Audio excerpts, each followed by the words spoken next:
Cuentos que se convierten en leyenda. Leyendas que se convierten en cuento. Historias fantásticas.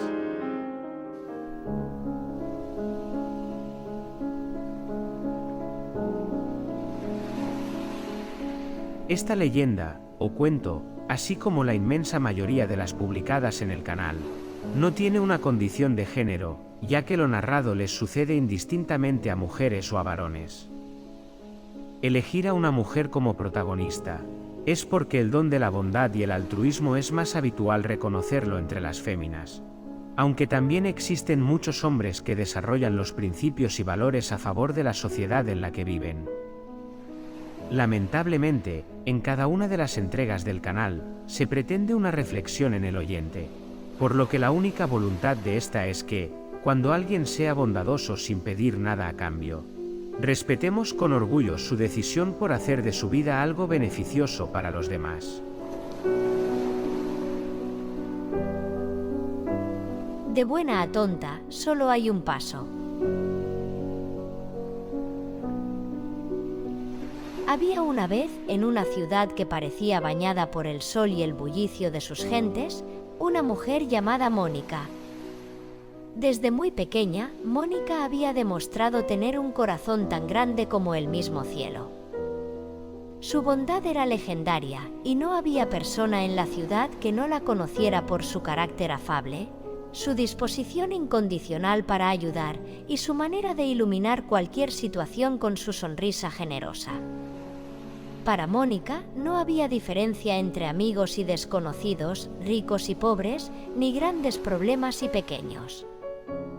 Ella estaba siempre dispuesta a ofrecer su mano, su tiempo y su corazón a quien lo necesitara.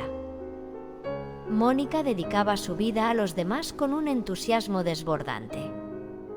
Trabajaba incansablemente en una organización benéfica que distribuía alimentos y ropa a los más necesitados, pasaba las tardes en la biblioteca enseñando a leer a adultos analfabetos, y los fines de semana los dedicaba a acompañar a ancianos que vivían solos, escuchando sus historias y compartiendo momentos que a muchos otros les parecían insignificantes. Cada Navidad organizaba colectas de juguetes para los niños más desfavorecidos y en verano promovía actividades recreativas para los jóvenes del barrio. Era como si la energía de Mónica no conociera límites, y la ciudad entera la veía como un faro de esperanza y bondad inagotable. Su entrega no pasaba desapercibida y muchos la elogiaban por su dedicación y generosidad. Sin embargo, con el tiempo, su incansable bondad empezó a generar un sentimiento mixto en algunos habitantes de la ciudad. Aunque la mayoría admiraba a Mónica, había quienes, en la oscuridad de sus pensamientos egoístas, comenzaban a ver su amabilidad no como una virtud, sino como un signo de debilidad. Comentarios velados se deslizaban en las conversaciones. Mónica es muy buena, sí, pero ¿hasta qué punto? ¿No se da cuenta de que la gente se aprovecha de ella? Algunos murmuraban que era demasiado buena, que su disposición para ayudar en cualquier momento y lugar, sin esperar nada a cambio, la hacía parecer ingenua, incluso tonta. Mónica, sin embargo, continuaba con su vida, ignorando esos comentarios y concentrándose en hacer el bien. Pero el destino, como siempre hace, tenía preparado para ella un giro inesperado. Un día, al llegar a su casa después de una jornada agotadora, recibió una llamada angustiada de su hermana pequeña, Marta. La voz de Marta temblaba al otro lado del teléfono mientras le contaba que su esposo había perdido el trabajo y que, debido a una serie de circunstancias desafortunadas, se encontraban al borde del desahucio.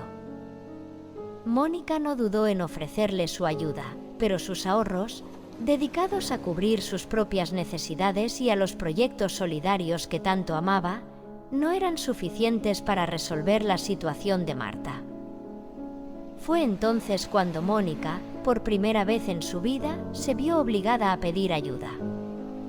Decidida, empezó a llamar a las personas a quienes había ayudado a lo largo de los años, pensando que alguno de ellos podría devolverle el favor. Comenzó con una amiga a la que había prestado dinero para abrir su negocio. La mujer, que había levantado un próspero restaurante gracias a aquel préstamo, le dijo que lamentablemente no podía ayudarla en ese momento, que los tiempos estaban difíciles.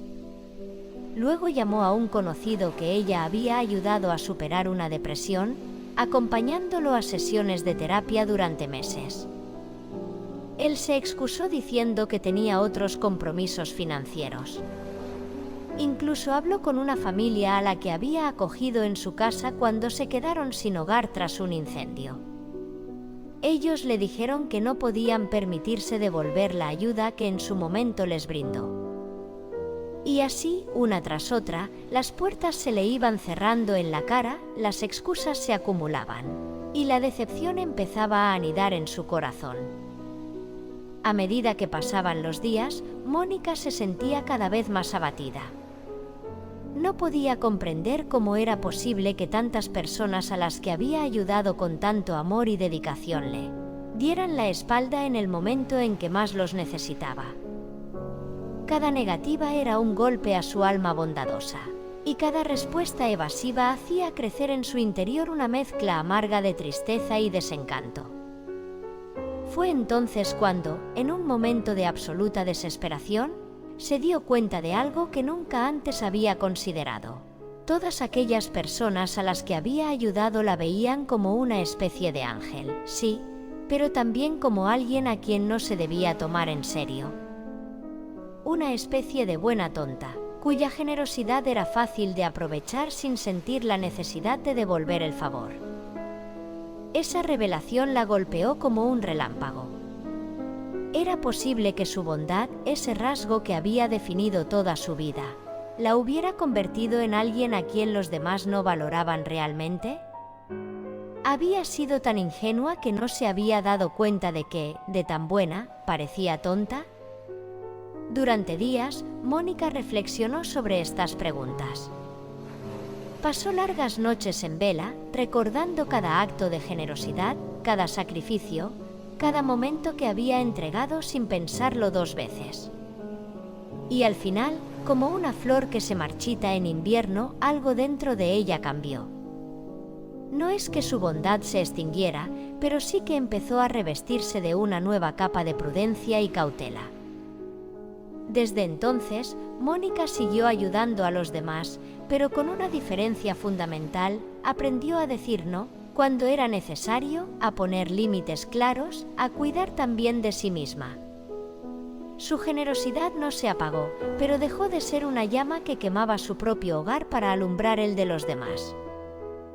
La gente notó el cambio y, aunque algunos lo lamentaron, pues habían estado cómodos bajo el manto de su amabilidad sin límites, otros comenzaron a respetarla más, viéndola por fin no solo como alguien bondadoso, sino como una persona fuerte y sabia.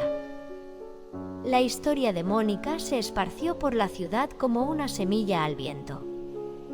De ella surgió una expresión que se afianzó en la sabiduría popular: de tan bueno que eres, pareces tonto. Y aunque en el fondo era un recordatorio agridulce del desengaño que Mónica había sufrido, también era un homenaje a su transformación. Mónica siguió siendo buena, pero nunca más volvió a ser considerada tonta. Su leyenda perduró en los corazones de todos como un ejemplo de que la bondad es un don, pero debe ir acompañada de discernimiento para que no sea vista como debilidad.